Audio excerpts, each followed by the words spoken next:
For USCFootball.com, I'm Keely Eure here with Shotgun Spratling for instant analysis of USC's 89-71 win over Arizona State. Shotgun, the Mobley brothers combined for 42 points tonight. Now, when Evan Mobley committed to USC, is this what Trojan fans envision as far as USC basketball? I think so, and I think this is also what Evan Mobley envisioned. He was asked that question. Him and Isaiah were in the press conference together, and this is what they were looking forward to. Passing to each other for dunks and being able to support one another on the court. Not only the 42 points, but 21 rebounds as well. Evan Mobley had 7 assists. I mean, both those guys played great. Isaiah was spectacular, had his career high actually with 20 points. So, they got Isaiah rolling, and that's a big key for him. Evan's been so consistent for him all year, but Isaiah has been the one that's been kind of up and down, and he played fantastic tonight. They took advantage of a big height advantage down low against Arizona State and made the most of it. I think they outscored Arizona State 44-24 in the paint, and most of that is from those two big brothers taking advantage down low. Mm-hmm. The first half was all about offense. I thought it was funny. Andy Enfield joked that it looked like an NBA All-Star game just because there was not a lot of defense, but a lot of scoring. What did you take away from that first half? A lot of shot making too. It wasn't just that, guys were wide open or wide open layups. Now there were some of those. There were some dunks, there were some layups in there, but some terrific shot making from both Remy Martin and Taj Edey. Both those guys had 15 points in the first half. Remy Martin continued on and added 15 more in the second half, where Taj Edey only had one big bucket in the second half. But Remy Martin did as much as he could. Arizona State was a little shorthanded. Once again, Remy Martin didn't play in the first game, actually, between these two teams because he was coming back from a funeral and was in quarantine, so he wasn't able to play. Whereas this game, they were missing Joshua Christopher, their 5-star freshman that they brought in from Southern California. They were also missing Marcus Bagley, younger brother of Marvin Bagley, who's in the NBA. Those two guys have been, two of the top 6-7 scorers for Arizona State this year, and especially Joshua Christopher on the wing, just being a bigger wing to create some mismatches for him. Didn't have those two guys. USC takes advantage of, the lack of height that Arizona State had down low.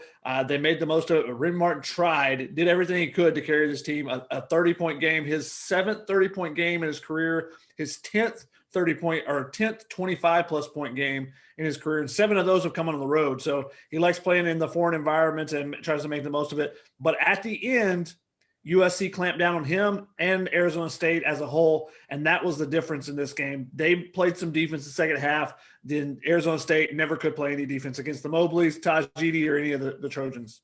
That's good. That's what I was going to say. Enfield said that they looked more like USC in the second half just by the fact that they actually played their style of defense. You got to ask the Mobley brothers what defensive adjustments they made in the second half. What'd they say?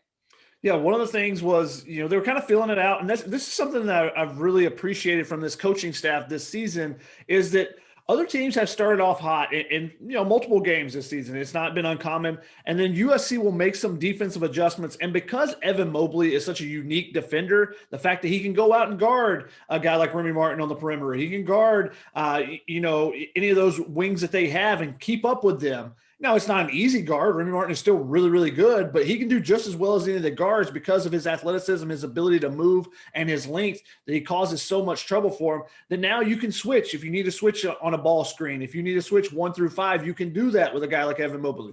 So in the second half, Andy Enfield said that they switched the way they were defending the pick and roll. So basically they attacked a little bit more with their big man on the ball handler coming off that screen, because one of the things in the first half that was happening was Remy Martin was getting by, coming off the screen and getting into the lane, and Evan Mobley would step up to try to block a shot or try to create a defensive stop for him, and he would pass it off. And Kamani Lawrence had, I think, 10 points down low, and one of their other, Jalen Graham had 10 points, I believe, as well in the game. So those bigs were kind of feeding on the fact that the Mobley brothers were having to step up and guard those guards in the middle of the paint, and Arizona State was doing a really nice job of stopping and being able to feed the post and creating that separation. Where in the second half, USC, okay, let's be a little bit more aggressive. Let's go attack that ball screen. So the big man goes out and hedges on the point guard and keeps him from turning the corner. And then, the wings on the opposite side were doing a good job rotating. USC's rotations were really much better in the second half as well. And, Remy Martin still got his 15 points in the second half, but no one else really did much in the second half in particular. So they shut down everyone else, and, they were able to pull away with the victory, especially late. The last 6 minutes of the game, 6:15, Arizona State did not have a field goal. So USC held them in the second half. Now, the team, it was 46-44 at halftime. It was truly like an NBA game, the All-Star game, like any NFL talked about, back and forth action, up tempo, a lot of outside shots. Everyone was making their shots. Both teams shot, basically combined. I think they almost shot 60% combined, which is ridiculous. But then in the second half, USC still shot 52%, whereas Arizona, they held Arizona State to 32% in the second half. They scored 44 points in the first half, only 27. That's what enabled USC to separate themselves that last 10 minutes or so. It was a 3-point game for a little bit in the second half, and then USC started slowly pulling away. And then they had an 11-0 run in the last, 5 or 6 minutes when they held them scoreless. Mm-hmm. Now USC moves to 18-3 for the first time since the 70s. It was also the first time they swept ASU since 2011. They've won the last 13 of 14. So Shaka, what's next for this team? Just keeping on, producing, and you're seeing, development each and every week. It feels like you see a little bit better team, a little bit more, another little piece to the puzzle being added. Drew Peterson came out and he's really struggled the last couple of weeks. He had 11 points in this game. I think that's really big for USC. Taj Edey has been fantastic for him in the last 2 games. He only had 3 points in the second half, but he had 15 in the first half to really carry them after being the leading scorer with 29 last game. And then if you get Isaiah Mobley going, I think that's a huge key for this team. I think they're at their best when he's playing well. Of anyone on this team, when they're playing well, Evan Mobley plays well every game, so we can't beat him.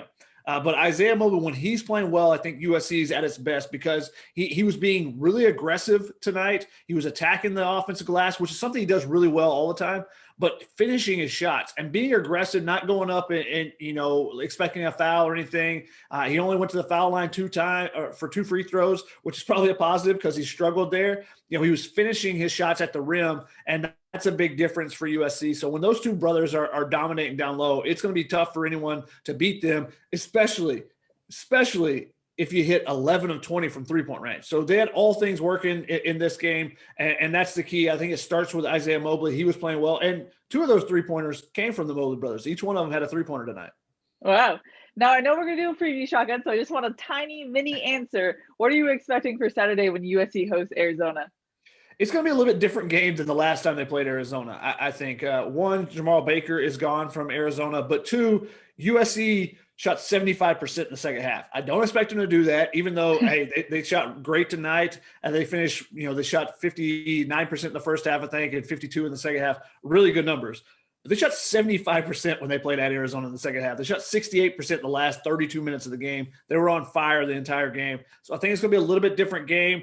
And I think that Arizona's going to make some adjustments. Sean Miller's a really good coach, especially on the defensive end. We'll see what kind of adjustments they make. And if Arizona gets up a little bit early, does USC then make some counter adjustments? I think that's one of the things that Andy Enfield's done a really good job this year, is making those adjustments after the first 4 to 8 minutes of the game in that second media timeout. What kind of changes do you make, and how do you react to what the opponent has done against you? So I think that's something to watch for in that game. But USC has a chance to sweep Arizona. It's been a long time since that's happened. So, I think it's a unique opportunity for them to beat both of the desert schools. When they swept in the desert, that was the first time since the team, or second time since the teams had entered the Pac-12. So if you win all 4 games against them, it may be the first time. I'm going to have to look that one up, but I think it'll be the first time to sweep all 4 games against the desert schools. Alrighty, well, we'll see on Saturday, but that's going to wrap it up for USC's 89-71 win over Arizona State. For Shotgun Spratling, I'm Keely Eure. For more, check out uscfootball.com.